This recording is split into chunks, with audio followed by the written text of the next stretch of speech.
Alhamdulillah Rabbil Alamin. Wabihi nasta'in ala umurid dunya waddin. Wassalatu wassalamu ala asrafil anbiya wal mursalin wa ala alihi wa ashabihi ajma'in wa man tabi'ahum bi ihsani ila yaumiddin. Amma ba'd. Ma'asyiral muslimin, bapak-bapak, ibu-ibu, jamaah pengajian hari Senin malam Selasa Masjid Nur Mirah yang dirahmati Allah Subhanahu wa taala. Mari kita awali kajian di malam hari ini dengan memanjatkan puji dan syukur kepada Allah atas segala nikmat yang telah dilimpahkan kepada kita semuanya, sehingga kita dipertemukan, dikumpulkan dalam majelis yang mulia ini, majelis yang insya Allah senantiasa diridhoi oleh Allah, majelis yang didoakan oleh para malaikat, oleh makhluk-makhluk lain yang mungkin juga nggak kelihatan, maksudnya binatang-binatang yang ada di sekitar kita, ya, ada nyamuk, ada mungkin cicak dan sebagainya. Karena dalam hadis disebutkan bahwa majelis ilmu ini adalah majelis yang sampai malaikat dan juga penduduk di bumi senantiasa berdoa untuk kebaikan orang-orang yang menuntut ilmu, karena mereka ridho terhadap apa yang dilakukan oleh para penuntut ilmu. Nah, oleh karena itu, semoga malam hari ini majelis kita ini merupakan majelis yang mendatangkan kebaikan untuk kita, dicatat sebagai amal soleh kita yang akan menambah beratnya timbangan kebaikan kita di hari kiamat nanti. Amin. Kemudian salawat dan salam tidak lupa mari kita haturkan kepada panutan kita semuanya, suri teladan kita, baginda Rasulullah Muhammad sallallahu alaihi wasallam beserta keluarganya, para sahabatnya dan seluruh umatnya yang senantiasa mengikuti ajaran beliau dengan baik hingga menjelang datangnya hari kiamat.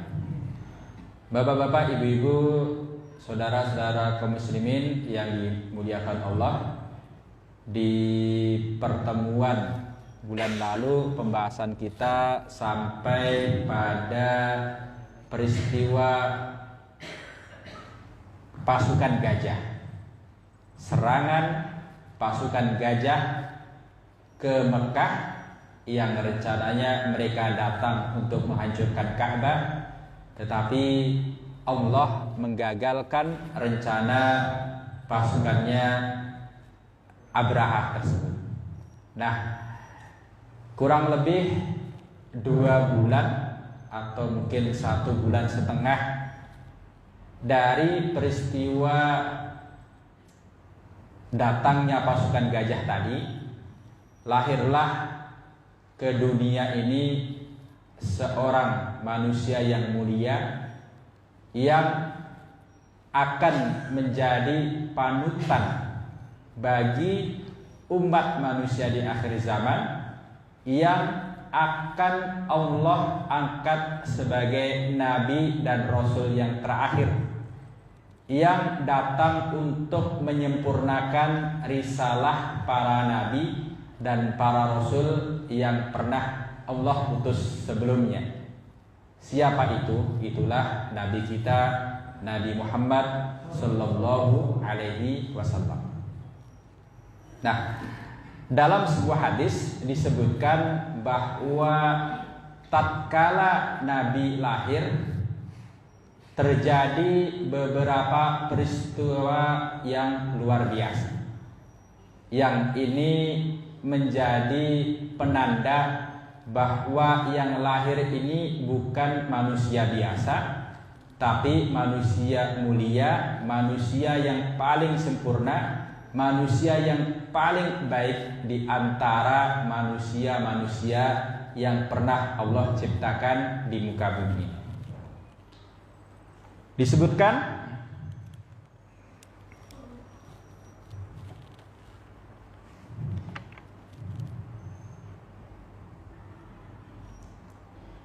an Khalid bin Ma'dan an ashabi Rasulillah sallallahu alaihi wasallam wa radhiyallahu anhum. Diriwayatkan dari Khalid bin Ma'dan dari para sahabat Rasulullah sallallahu alaihi wasallam, semoga Allah senantiasa ridho kepada mereka, annahum qalu lahu, bahwa mereka para sahabat ini bercerita, menyampaikan kepadanya, kepada Khalid bin Ma'dan, akhbirna an nafsik. Mohon maaf, bahwa mereka para sahabat ya bertanya kepada Rasulullah ya, akhbirna an nafsik, ya Rasulullah, ya wahai Rasulullah, tolong ceritakan, tolong beritahukan kepada kami mengenai diri. Qala na'am, iya, ana da'watu Abi Ibrahim, aku ini merupakan hasil dari doanya Nabi Ibrahim, doa bapakku atau leluhurku Nabi Ibrahim. Wa busyra Isa alaihi wassalam, dan aku merupakan kabar gembira yang pernah disampaikan oleh Nabi Isa kepada kaumnya. Jadi Nabi Ibrahim tatkala datang ke Mekah ya, meninggalkan ibunda Hajar beserta Ismail, Nabi Ibrahim berdoa lama, di antaranya memohon kepada Allah agar Allah memberkahi kota tersebut atau memberkahi tempat tersebut. Waktu itu belum jadi kota, dan Allah kabulkan doa Nabi Ibrahim. Allah juga berikan kepada Nabi Ibrahim keturunan yang menjadi nabi dan rasul terakhir, yaitu Nabi Muhammad. Demikian juga di zamannya Nabi Isa alaihissalam, Nabi Isa ini melalui berita yang diterima dari Allah Subhanahu wa taala menyampaikan kepada kaumnya bahwa nanti sepeninggalku akan datang seorang nabi dan rasul terakhir, namanya Ahmad. Bahkan Nabi Isa sendiri sempat memohon kepada Allah agar beliau dijadikan nabi dan rasul yang terakhir itu. Jadi ceritanya ketika Allah sampaikan kepada Nabi Isa bahwa nanti akan ada nabi dan rasul yang terakhir, di mana nabi dan rasul terakhir ini mempunyai keutamaan yang tidak dimiliki oleh para nabi dan para rasul sebelumnya. Maka mendengar apa yang disampaikan oleh Allah kepadanya, Nabi Isa memohon, ya Allah, jadikanlah aku sebagai nabi dan rasul yang terakhir itu.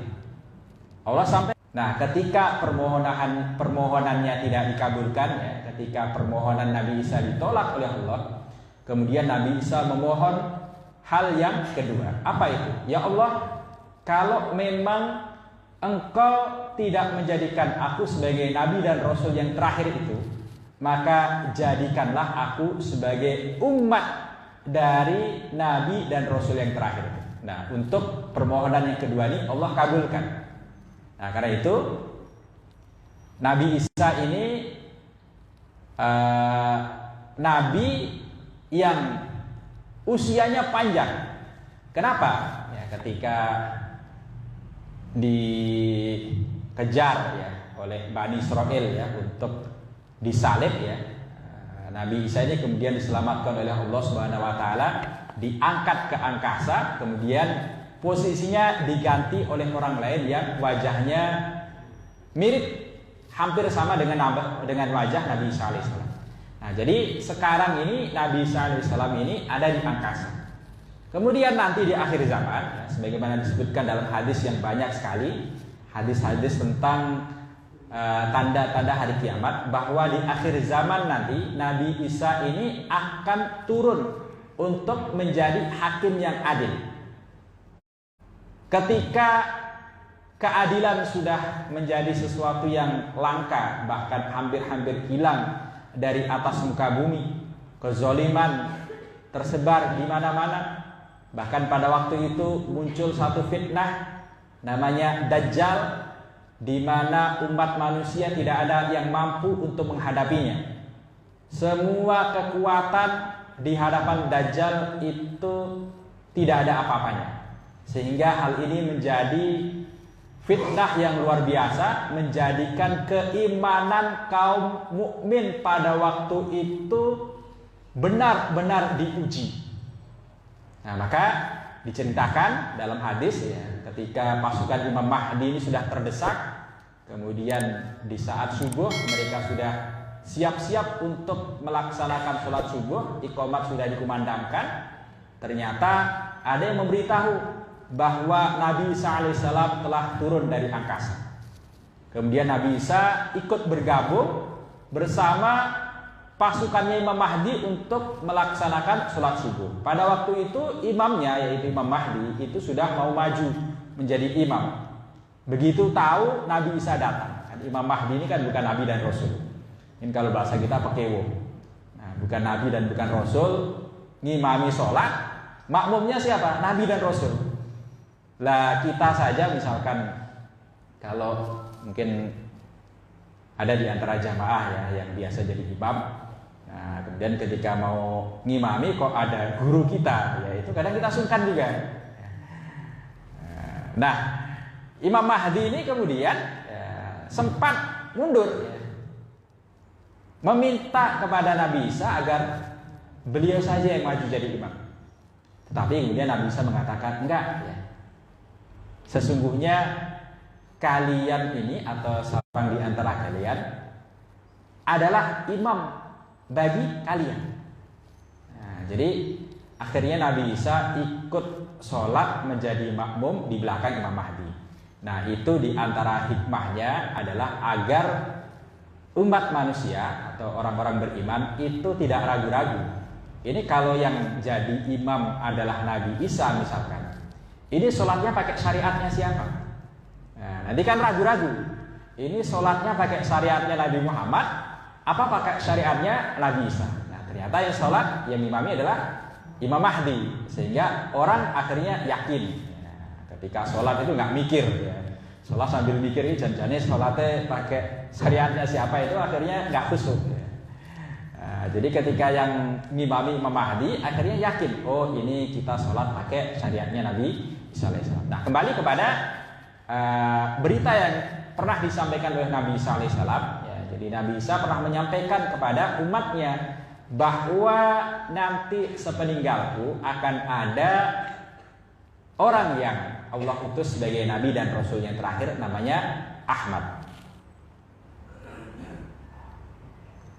Nah, kemudian ya, disebutkan dalam hadis masih kelanjutannya, wara'at ummi hina hamalat bi annahu kharaja minha nur.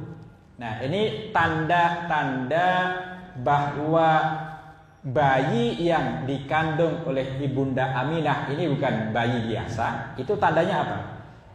Ketika ibuku sedang mengandungku, ibuku ini melihat ada cahaya yang keluar dari dirinya. Adha'at lahu kusurus Syam, di mana cahaya ini menerangi istana-istana yang ada di negeri Syam, yang waktu itu antara Mekah dan Syam perjalanan waktu itu ditempuh kurang lebih 2 bulan jalan kaki ya, jadi negeri yang sangat jauh sekali. Nah, ini merupakan ya, pertanda ya, bahwa yang lahir di dunia ini bukan manusia biasa, tetapi merupakan manusia pilihan. Jamaah yang dirahmati Allah Subhanahu wa taala, ya, sebagaimana telah masyhur ya, kita ketahui bahwa Nabi Muhammad ini dilahirkan pada hari Senin, bulan Rabiul Awal. Tanggalnya tanggal berapa? Sebenarnya ada perbedaan pendapat di kalangan para sejarawan. Yang paling masyhur dan juga pendapat yang diikuti oleh Ibnu Ishaq dan juga dikutip oleh Ibnu Hisham dalam sirahnya adalah tanggal 12 Rabiul Awal. Tetapi sebagian ulama berpendapat bukan tanggal 12, tanggal 8 Rabiul Awal. Kenapa ada perbedaan pendapat? Ya karena memang pada waktu itu belum ada sistem kalender yang diikuti oleh orang-orang Arab, terutama Arab yang ada di Mekah dan Madinah. Nah, baik tanggal 12 atau tanggal 8 Rabiul Awal, ya semuanya sepakat itu jatuh di hari Senin yang bertepatan dengan tanggal 20 April tahun 570 Masehi. Tahunnya tahun gajah. Nah, mengenai tanggal kelahiran Nabi ini ya, ada satu riwayat ya. An Abdullah bin Abbas radhiyallahu anhuma qala wulida Rasulullah sallallahu alaihi wasallam yaumal itsnaini wastumbi'a yaumal itsnaini wa kharaja muhajiran min Makkah ilal Madinati yaumal itsnaini wa qadimal Madinata yaumal itsnaini wa tuwfiya yaumal itsnaini wa rafa'al hajarul aswada yaumal itsnaini. Jadi hadis ini atau asar ini menyebutkan bahwa hari Senin ini hari spesial. Nah, alhamdulillah kita ini ada di hari Senin. Jadi ini hari istimewa. Jadi bagi umat Islam ya, dalam satu pekan ini ada hari-hari istimewa. Yang pertama jelas hari Jumat. Nah, kemudian selain hari Jumat, hari istimewanya kita apa? Hari Senin. Satu lagi hari Kamis. Nah, apa keistimewaannya hari Senin? Ya, disebutkan di sini ya. Rasulullah itu dilahirkan di hari Senin. Rasulullah diangkat sebagai nabi hari Senin. Jadi Muhammad diangkat sebagai nabi hari Senin. Rasulullah berhijrah dari Mekah ke Madinah itu juga jatuh di hari Senin. Dan Rasulullah sampai di Madinah dalam hijrahnya hari Senin. Jadi berangkat hari Senin, nyampe hari Senin. Berapa lama? Ya kurang lebih 8 hari perjalanan. Berangkat hari Senin sampai hari Senin. Lama sekali. Ya sebagaimana kita ketahui, ketika Rasulullah hijrah itu tidak langsung berangkat ke Madinah atau ke Yathrib. Tapi beliau sempat bersembunyi dari kejaran orang-orang Quraisy selama 3 hari di mana? Di Gua Thur. Gua Thur itu kalau dari Mekah itu arahnya ke arah Yaman, ke arah selatan. Nah, sementara Yathrib dari Mekah itu arahnya ke utara. Nah, kalau di peta ini ke atas. Kok ke selatan dulu? Nah, itu trik. Ya, salah satu ikhtiar manusiawi untuk mengelabui orang-orang Quraisy agar ya, mereka tidak bisa menemukan Nabi Muhammad. Wa tuwfiya yaumal itsnain. Kemudian Nabi juga meninggal di hari Senin. Wa rafa'al hajarul aswada yaumal itsnain. Nabi juga mengangkat Hajar Aswad ini ketika terjadi renovasi Ka'bah di saat Nabi berusia 35 tahun. Kemudian sempat terjadi perselisihan pendapat di kalangan orang-orang Quraisy, cekcok gara-gara tidak ada yang mau mengalah siapa yang akan memindahkan Hajar Aswad ini, hampir terjadi pertumpahan darah. Nah, akhirnya diputuskan, udah kita tunda dulu ya, urusan Hajar Aswad ini kita tunda dulu. Kita lihat besok siapa orang yang pertama kali datang masuk ke komplek Ka'bah ini di waktu subuh. Itulah orang yang kita akan minta dia sebagai hakim atau sebagai penengah terhadap permasalahan yang diperselisihkan oleh orang-orang Quraisy. Nah, begitu pagi harinya, ya, orang-orang yang berselisih itu sudah ngintip ya, ini siapa nih yang datang ke komplek Ka'bah pertama kali. Ternyata yang datang adalah Muhammad. Nah, seorang pemuda usia 35 tahun bernama Muhammad. Begitu tahu yang datang Muhammad, mereka senang karena mereka kenal siapa itu Muhammad. Muhammad adalah orang yang terpercaya, orang yang amanah, orang yang mereka juluki Al-Amin. sehingga mereka manut, mereka taat patuh terhadap keputusan yang kemudian diberikan oleh Nabi. Nah, itu peristiwa itu terjadi di hari Senin. Nah, kemudian juga dalam sebuah hadis disebutkan wa an Abi Qatadah radhiyallahu anhu anna Nabiyya sallallahu alaihi wasallam suila an shaumi yaumal itsnain. Jadi dari Abi Qatadah radhiyallahu anhu bahwa Nabi sallallahu alaihi wasallam ditanya mengenai puasa hari Senin. Faqala dzaka yauma wulidtu fihi. Itu hari di mana aku dilahirkan. Ya, hari Senin ini. Wa yauma bu'istu au unzila alayya fihi. Itu juga hari di mana aku diutus sebagai nabi atau hari di mana ayat Al-Qur'an pertama kali diturunkan kepada nabi, yaitu surat Al-Alaq ayat 1 hingga 5.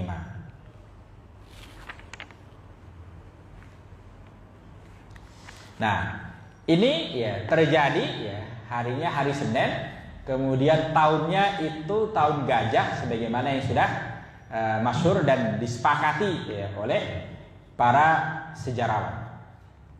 Nah, misalkan ya ada satu hadis an Qais bin Makhramah radhiyallahu anhu qala wulidtu ana wa Rasulullah sallallahu alaihi wasallam amal fil fanahnu waladani waladna maulidan wahidan. Jadi kata Abu Qais bin Makhramah ya, saya dan Rasulullah itu sama-sama dilahirkan pada tahun gajah. Jadi kami ini dua anak yang lahir di tahun yang sama, yaitu di tahun gajah. Nah, ini mengenai kelahiran Rasulullah sallallahu alaihi wasallam. Kemudian jamaah yang dirahmati Allah Subhanahu wa taala ya, kelahiran Nabi ini disambut dengan gembira ya, oleh keluarga besar beliau. Kakeknya ya, Abdul Muthalib ini demikian senang ya menyambut kedatangan seorang cucu. Bagaimana tidak senang? Ayahnya adalah anak yang sangat dia sayangi. Anak yang pernah dikorbankan, hampir dikorbankan, tetapi kemudian dibatalkan. Anak yang tampan, anak yang ganteng, idola keluarga dan juga idola orang-orang Quraisy pada umumnya. Dan ayahnya waktu itu, waktu anak ini atau waktu Nabi Muhammad lahir ya, ayahnya sudah meninggal dunia. Jadi ya, rasa sayang seorang kakek ya itu muncul karena beberapa alasan tadi. Di antaranya karena anaknya adalah anak yatim, sehingga wajar kalau kemudian sang kakek sangat menyayanginya. Nah, hari ketujuh ya, hari ketujuh setelah kelahiran Nabi, Abdul Muthalib ini kemudian mengundang orang-orang Quraisy, terutama para pembesar Quraisy, ke kediamannya, diundang untuk menghadiri acara akikohan. Mereka diajak untuk makan-makan. Dan di saat itulah orang-orang bertanya, wahai Abdul Muthalib, kenapa engkau beri nama cucumu dengan nama Muhammad? Nama ini adalah nama yang tidak familiar di telinga orang-orang Arab pada waktu itu. Ya, jadi ada beberapa alasan, setidaknya ada 2 alasan mengapa bayi yang lahir ini diberi nama Muhammad. Alasan yang pertama, menjelang kelahiran Nabi, orang-orang Arab di Mekah itu mendapatkan informasi dari orang Yahudi, dari Ahlul Kitab, bahwa sudah dekat waktunya bagi lahirnya seorang anak yang kelak akan menjadi Nabi dan Rasul ke atas dunia ini. Siapa nama anak itu? Sebagaimana disebutkan dalam kitab mereka, baik kitabnya orang Yahudi atau kitabnya orang Nasrani, namanya adalah Muhammad atau Ahmad. Nah, maka di kalangan orang-orang Quraisy pada waktu itu, ya karena mereka berharap anaknya yang akan menjadi nabi, akhirnya anak itu diberi nama Muhammad. Nah, jadi sudah ada beberapa anak yang diberi nama Muhammad. Tapi ternyata yang jadi nabi bukan anak-anak tersebut. Dan ketika bayinya Siti Aminah lahir ini, Abdul Muthalib lah yang memberi nama itu. Abdul Muthalib yang memilihkan nama itu untuk cucunya diberi nama Muhammad. Ya. Orang-orang bertanya, ya, kenapa engkau beri nama Muhammad? Ya, dalam sebuah riwayat disebutkan Abdul Muthalib mengatakan, aradtu an yakuna mahmudan fis sama'i lillah wa fil ardi li khalqihi. Aku ingin agar anak ini menjadi anak yang terpuji. Muhammad itu artinya adalah terpuji. Anak yang terpuji fis sama'i lillah, terpuji di langit karena Allah. Wa fil ardi li khalqihi, dan terpuji di atas muka bumi ini karena ya makhluknya, atau karena makhluk yang Allah ciptakan, karena manusia. Jadi ini doa dan keinginan seorang kakek agar cucunya ini menjadi manusia yang terpuji, baik akhlaknya, baik perbuatannya, terpuji di hadapan Allah dan juga terpuji di hadapan manusia. Nah, ini ya memang nama Muhammad ini nama yang utama sekali ya. Ya alhamdulillah ya, orang tua saya memberi nama Muhammad. Nah, jadi kalau bapak-bapak namanya belum ada Muhammadnya, bolehlah ditambahi Muhammad, misalkan Joko, Muhammad Agus. Nggak apa-apa, setidaknya kalau nggak ditulis di KTP atau di surat ya mungkin bisa disampaikan kepada temennya, saiki jenengku enek tambahane Muhammad ya. Muhammad Joko, Muhammad Sigit dan sebagainya. Nah, Imam Al-Ghazali ya, jamaah yang dirahmati Allah Subhanahu wa taala. Imam Al-Ghazali ya, seorang ulama besar, pengarang kitab Ihya Ulumuddin ya. Beliau ini lahir dari keluarga yang sangat senang dengan nama Muhammad ini. Jadi di keluarganya Imam Al-Ghazali itu yang bernama Muhammad itu 3 generasi. Kakeknya namanya Muhammad, bapaknya namanya Muhammad, anaknya namanya Muhammad. Dan tradisi orang Arab itu kalau memberi nama itu nggak panjang-panjang. Nah, kalau kita ini kan biasanya namanya panjang. Kenapa seperti itu? Ya nggak tahu ya. Saya ketika lahir dulu juga nggak tahu ya. Dan gak pernah tanya kepada orang tua saya, Pak, kenapa nama saya 3 kata, Muhammad Isa Ansori. Nah, itu kalau dalam kebiasaan orang Arab, Muhammad Isa Ansori itu Muhammad bin Isa bin Ansori atau Muhammad bin Isa minal Ansor. Tapi kalau tradisi kita itu nama satu orang. Nah, jadi kalau Al-Ghazali itu Muhammad bin Muhammad. Nah, nggak kebayang kalau misalkan datang tamu memanggil, hei Muhammad. Ya, 3-3-nya noleh semuanya. Ini Muhammad yang mana yang dipanggil? Nah, ini menunjukkan bahwa nama Muhammad ini adalah nama yang mulia, ya. Nama yang sangat diharapkan oleh Abdul Muthalib ya, agar sebagaimana ya namanya ya, orang yang punya nama itu menjadi orang yang terpuji ya, di langit ataupun juga di dunia. Jamaah yang dirahmati Allah Subhanahu wa taala ya. Ketika Nabi lahir ya. Jadi Siti Aminah ibunda Nabi ini ya kondisinya ya mungkin biasa orang melahirkan itu setelah lahir fisiknya lemah, tidak begitu kuat dan sebagainya. Apalagi kalau itu pengalaman pertama ketika melahirkan. Mungkin ibu-ibu lebih paham ya, Saya dulu ketika anak pertama lahir itu pas Ramadan terakhir, setengah jam lagi sudah masuk maghrib, datang ke bidan, bu bidannya yang biasanya punya asisten itu, asistennya sudah mudik pulang, meskipun pulangnya ya di kampung itu, cuma beda beda desa ya. Akhirnya Bu Bidan tuh menyampaikan ke saya, Pak, mohon maaf, ini karena asisten yang biasa bantu saya nggak ada, jadi mau nggak mau nanti Bapak yang saya minta jadi pembantu, menggantikan asisten saya. Siap Bu Bidan? Nah, siap. Tapi mohon maaf Bu Bidan, ya, pertama karena saya ini bukan bidan ya, jadi saya terima perintah saja. Nanti Bu Bidan perintahkan apa, nggak usah sungkan-sungkan ya, saya laksanakan. Mungkin karena dikit-dikit harus perintah, dikit-dikit harus perintah. Ya, saya juga itu pengalaman pertama. Ya. Hanya bidannya nelpon bidan lain. Ya, alhamdulillah bidan lain itu datang ya, sedang kosong, tidak ada pasien ya.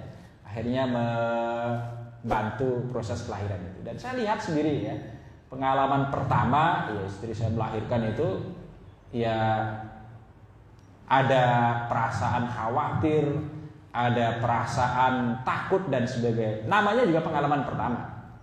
Nah, nanti kalau sudah berpengalaman, berikutnya biasa aja. Anak saya yang keempat itu lahir ketika saya tinggal demo ke Jakarta. Demo tahun 2017 ya. 11 Februari 2011. Demo bela Islam waktu itu. Jadi pulang-pulang sampai rumah disambut bayi. Ya, padahal waktu saya mau berangkat mau berangkat ke Jakarta itu belum ada tanda-tanda mau lahir. Sampai kemudian ya pulang-pulang ya, nah, saya bingung ini mau dikasih nama apa ya. Nah teman-teman memberi saran karena bayi ini lahir pada saat orang tuanya berangkat ikut aksi bela Islam, sudah dikasih nama saja bela Islam. Baik, akhirnya saya modifikasi Nabila Islam Mia 112. Nah, Nabila Islamia 112 ya. Nabila Islam 112. Nah, cuma karena di surat kelahiran itu nggak boleh ya ditulis angka 112, 112-nya diganti IIZ. Nah, orang kalau nggak tahu dibacanya IIS, padahal itu 112. Nah, kembali ke sini. Jamaah yang dirahmati Allah Subhanahu wa taala. Jadi tidak lama setelah melahirkan Nabi ya, kondisi Siti Aminah ini belum pulih. Dan air susunya pun juga tidak lancar. Nah, biasanya juga pengalaman pertama seperti itu. Nah, alhamdulillah ini wajah-wajah sudah nikah semua ya, nah, kecuali di depan ini. Nah, ini ilmu ya, tapi prakteknya masih lama mungkin ya. Nanti kalau jadi bapak ya, kalau istrinya melahirkan pengalaman pertama kok air susunya belum lancar ya, biasanya seperti itu. Nah maka ya di awal-awal ini ya yang menyusui Nabi adalah seorang budak milik pamannya Abu Lahab. Namanya siapa? Thuwaibah al-Aslamiyah. Nah Thuwaibah al-Aslamiyah ini budak milik Abu Lahab yang oleh Abu Lahab memang diizinkan untuk menyusui anak dari saudaranya. Nah, karena kebaikan Abu Lahab ini, ya kebaikan apa? Kebaikan memberi izin budaknya untuk menyusui bayi dari saudaranya, maka Allah pun juga memberi balasan kebaikan. Disebutkan dalam hadis ya bahwa di neraka ya ada saat-saat di mana siksanya Abu Lahab ini diringankan. Kenapa diringankan? Karena dulu ketika lahir di dunia ya, dia pertama ya, termasuk orang yang merasa senang dengan kelahiran Nabi. Yang kedua, dia adalah orang yang memberikan izin budaknya untuk menyusui Nabi. Nah ini jasa kebaikan Abu Lahab, meskipun Abu Lahab ini kemudian menjadi musuh dakwah Nabi karena kebaikan yang pernah dia berikan kepada Nabi, itu pun juga Allah beri balasan yang setimpal. Nah kemudian jamaah yang dirahmati Allah Subhanahu wa taala ya, selama Nabi masih berada di rumah, karena nanti tidak lama setelah itu Nabi akan dibawa ke perkampungan Bani Sa'ad ya. Nabi ini sempat diasuh oleh Barokah Ummu Aiman. Nah, atau Ummu Aiman namanya Barokah. Ini budak dari Habasyah. Jadi pada waktu itu ya Ummu Aiman ini masih ya kecil ya, anak-anak juga ya, remaja lah. Dan Ummu Aiman ini adalah budak wanita yang dulu dimiliki oleh ayah Nabi Abdullah. Ummu Aiman inilah yang mengasuh Nabi, ngancani dolanan kalau bahasa kita ya ibarat seorang kakak ya, yang mengasuh Nabi ketika Nabi masih kecil. Nah nanti kelak ketika dewasa ya, setelah Ummu Aiman dewasa ya, Ummu Aiman ini kemudian dibebaskan oleh Nabi dan dinikahkan dengan Zaid bin Harithah. Zaid bin Harithah ini adalah anak angkat Nabi. Dari pernikahan antara Zaid bin Harithah dengan Ummu Aiman lahirlah seorang anak yang juga sangat disayangi oleh Nabi, namanya adalah Usamah bin Zaid. Usia 18 tahun sudah diangkat sebagai panglima perang. Pasukannya sudah disiapkan untuk berangkat. Qadarullah ya, takdir Allah mendahului ya. Allah memanggil Nabi, Nabi wafat. Nah, kemudian pasukan Usamah yang sudah siap-siap berangkat dan tertunda ini diberangkatkan di saat Abu Bakar As-Siddiq menjadi khalifah. Sempat ada perdebatan di kalangan para sahabat. Sahabat ada beberapa yang kurang srek kalau bahasa kita ya, kurang senang ya kalau yang jadi pimpinan adalah Usamah. Kenapa? Karena masih banyak sahabat yang lebih senior, lebih sepuh, lebih berpengalaman. Apalagi waktu itu yang akan dihadapi adalah pasukan Romawi, super powernya dunia di zaman itu. Nah, kata sahabat Abu Bakar ya, apakah kalian memintaku untuk menurunkan seorang pemimpin yang dipilih oleh Rasulullah? Nah, jadi ini ya, ketakwaan Abu Bakar As-Siddiq ini luar biasa.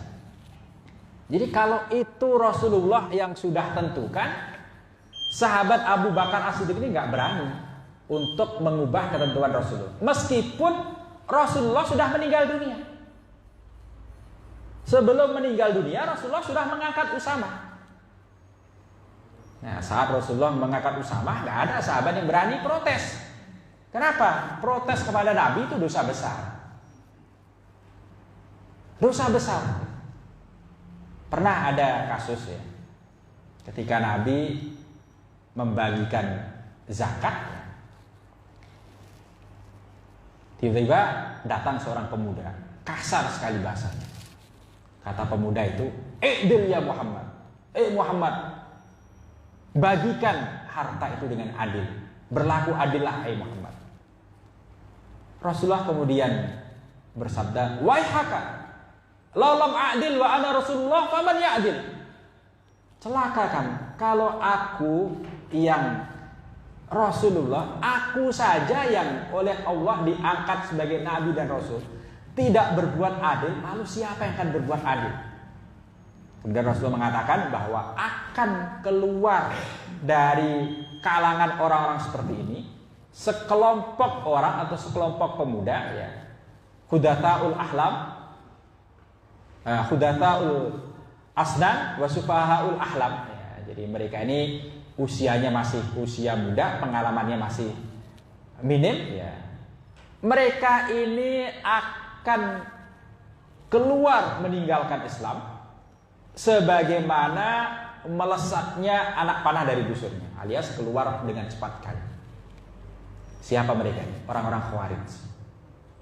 Cikal bakalnya Khawarij ini kelompok yang nanti kekuatan mereka akan muncul di saat terjadi perbedaan pendapat antara sahabat Ali dengan sahabat Muawiyah ya.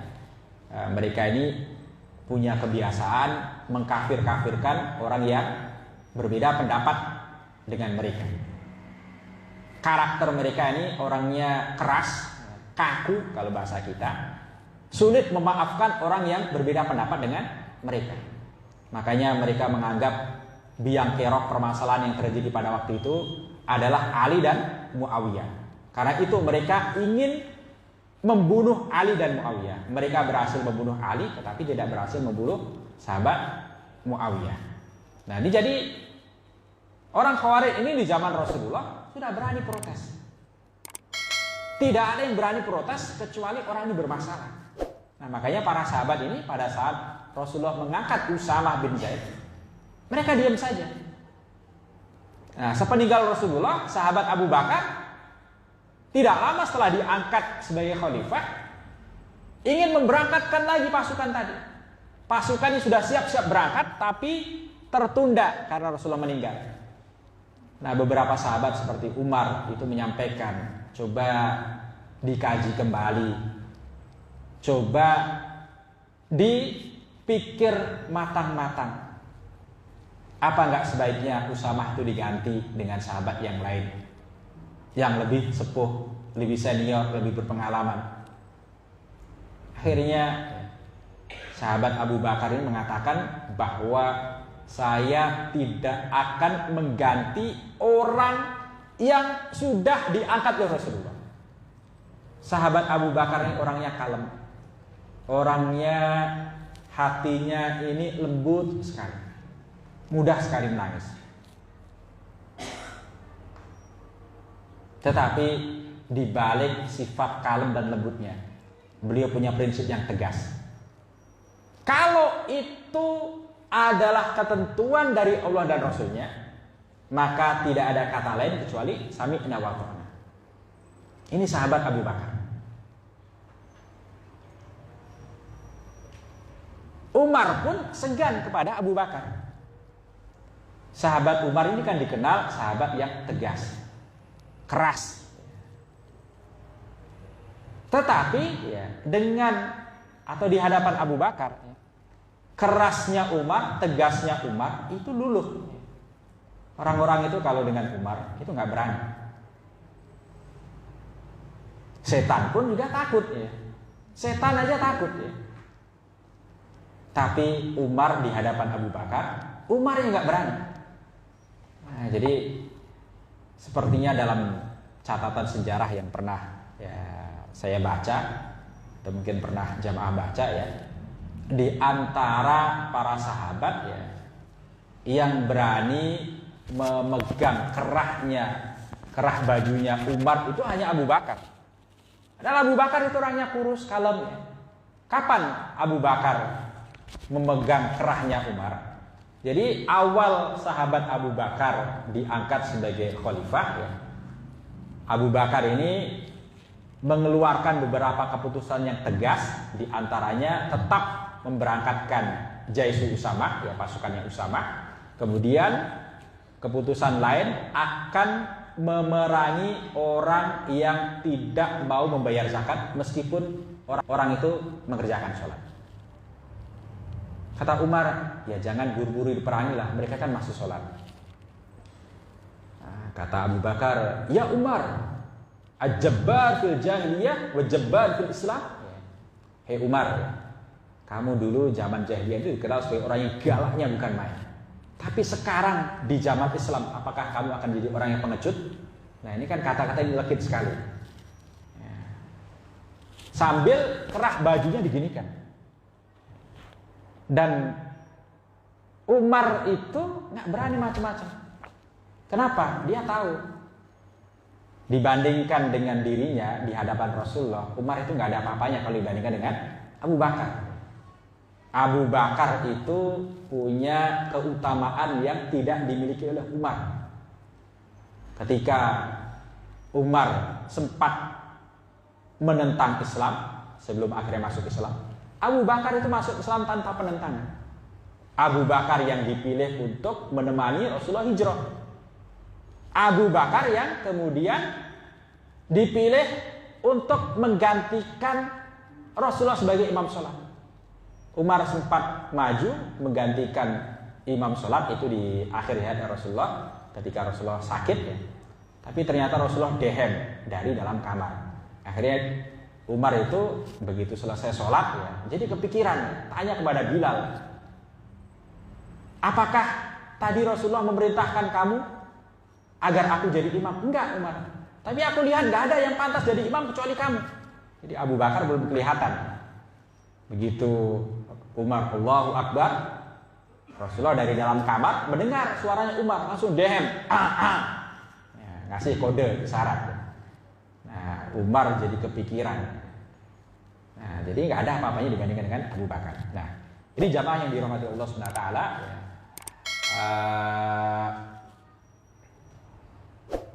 Masa kecil Rasulullah ini, ya, jadi begitu lahir ya, ibunya tidak lancar air susunya. Nah, kemudian sempat disusui oleh Suwaibah al-Aslamiyah sebelum kemudian nanti disusui oleh Halimah Sa'diyah. Baik, barangkali demikian saya sampaikan dalam kajian di malam hari ini. Semoga yang singkat ini bisa bermanfaat bagi kita semuanya. Aqulu qali hadza wa sallallahu ala nabiyyina wa ala alihi wa sahbihi wasallam. Assalamualaikum warahmatullahi wabarakatuh.